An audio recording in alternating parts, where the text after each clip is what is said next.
One thing that I think was a very, you asked a question about what kind of lived on in the funnel's legacy, and there are a number of things that lived on, but there were also some extremely damaging, very bad things that happened as a result of the funnels dissolving. And I think one of the most terrible things is that we should have had a film archive, a proper archive of artist films. These things should have been collected. Some kind of collection should have been formed.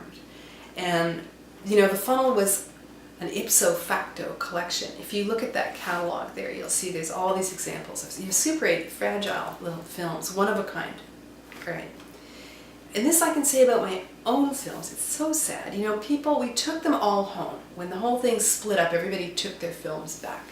There they sat in the attic. The attic would get rusty. People had little tiny apartments, miniature lofts. They couldn't deal with the film elements. They'd throw them all out. They keep the print, right? The print would get wrecked. The print would get, and suddenly, or you would have your film elements if you managed to get to this giant budget where you had like your film elements done in a lab, like the NFB, or then they would keep them. But then those labs started to close down, and the elements would get tossed. You had nowhere to put them.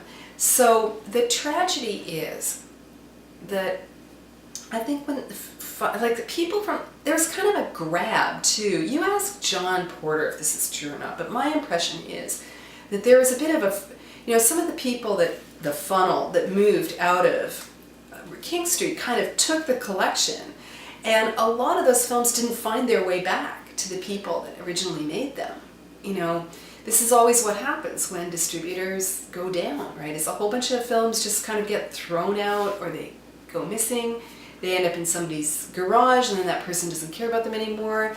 And it's unfortunate because a lot of amazing work, I do think, will never be digitized. It'll never be seen.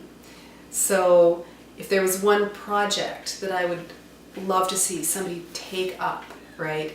And I know CFMDC can't afford to do it entirely, but is to try and sort of get whatever is there to get, whether it's, at York, in the archives there, or wherever it might be, to get whatever there is to get digitized into some way where it can go back to the artists, if nothing else, who made the original work, or the people that were in the film, like you were saying, that you thought there was a copy of some film documentation of Jack Smith during his stay.